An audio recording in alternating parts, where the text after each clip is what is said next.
Hello everyone, welcome to Pharmacist Point. Today's video is on how to calculate insulin dose. Insulin dosing is a complex subject to understand, and there are a lot of basic things you have to know even before thinking about calculating insulin dose. You have to know the basics of insulin, the types of insulin used, its mechanism of action or its duration of action, its onset of action. Everything is important in insulin dose calculation. So since it's a complex subject, theoretical aspect of insulin dose calculation is different, and in coming to clinical perspective, there is going to be slight changes. I thought of dividing this video into different parts so that this stretch you won't understand much. This video is going to be part 1. My insulin dose calculation video is going to be about the introduction, then calculating insulin dose in type 1 diabetes, type 2 diabetes, then insulin adjustment with carbohydrate counting, then insulin infusion and insulin sliding scale. So I'm going to do this video series regarding these 6 topics. So today's video is just introduction and basics and some points you have to remember regarding insulin dose calculation. So first thing is you have to go learn your different types of insulin, its onset of action, its duration of action. Learn everything basic about insulin because I'm not going to cover those points here. Main function of insulin. So the main function of insulin is to convert glucose into glycogen. So whatever glucose is present in the bloodstream, the insulin works to just use up that glucose. Somehow take the glucose, convert into glycogen, store it in the liver, take some glucose, give it to the cells, give it to the adipose tissue, and just stop all the process that produce glucose. So this is the main function of insulin. What does insulin act on? So insulin enhances the glucose uptake into muscles and adipose tissue, and it helps in glycolysis, that is conversion of glucose into pyruvic acid, and it helps in lipogenesis. Glucose is utilized in the production of lipids, then it's used for glycogen synthesis, then it's used for protein synthesis, and it also helps in uptake of ions like phosphate and potassium. Now insulin stops gluconeogenesis, that is formation of production of glucose, and glucogenolysis, that is breaking down of glycogen, and then again it stops lipolysis, ketogenesis and proteolysis. Second part is that regarding the sensitivity of insulin. So for some people, a little insulin is more than enough, the blood sugar just decreases. For some people, the normal insulin level or the normal insulin amount just reduces the blood sugar. For some people, how much ever insulin we give, the blood sugar never changes or it does not reduce. We have patients who respond to insulin differently.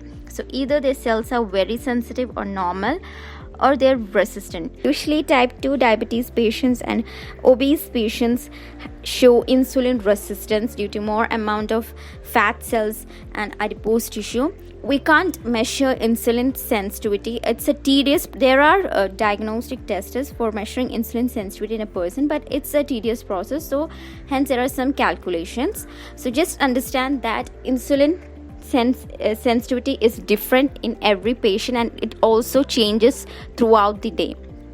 Next, now what is the ultimate goal of insulin? So ultimate goal of insulin is to reduce the blood glucose level. So usually we know patients having type 1 or type 2 diabetes will have higher blood glucose level. So the main aim is to reduce the HbA1c to less than 7%, and the pre-meal blood glucose should be in the range of 70 to 120 milligram per deciliter, and the 2-hour ppbs, that is postprandial blood glucose level, should be less than 160, and bedtime blood glucose, or you can say random blood sugar, should be like between 100 to 140 milligram per deciliter. Next thing is the evaluation of blood glucose. How should we evaluate the patient? So we have to look for a consistent pattern of blood glucose for at least more than 3 days. We have to compare the blood sugar for same time each day, and for each time of the day we have to calculate a median blood glucose level. So this gives you an idea that how is the patient's blood glucose level, and we also have to consider the patient's eating pattern and activity pattern, because as I said before, for a person who is more active, his sensitivity to insulin will be different for a person who is having a sedentary lifestyle. So always it is said that we have to aim for at least 50% of blood glucose in the target range. Coming to some key points to remember, as I said, insulin sensitivity varies throughout the day. It varies in puberty, pregnancy, illness, and aging.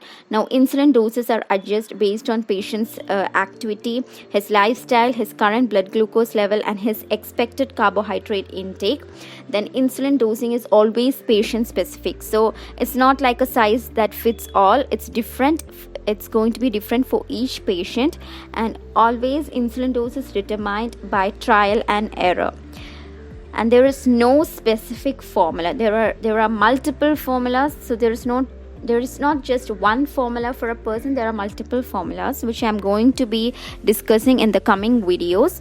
And as I said, there is even no fixed dose for a patient. It will change. So hence we ask the patient to come for follow-up and to ensure that his blood glucose levels are in range, and insulin adjustments are always done. Always we have to adjust insulin. Patients who take insulin, the chance of hypoglycemia is always there. So that's all guys in this video. You just have to learn the basics of insulin, its function, its sensitivity and resistance, the ultimate goal in diabetes mellitus, and how is insulin dose. Before even considering insulin dosing, what are the points to remember? So this is part 1 of the video.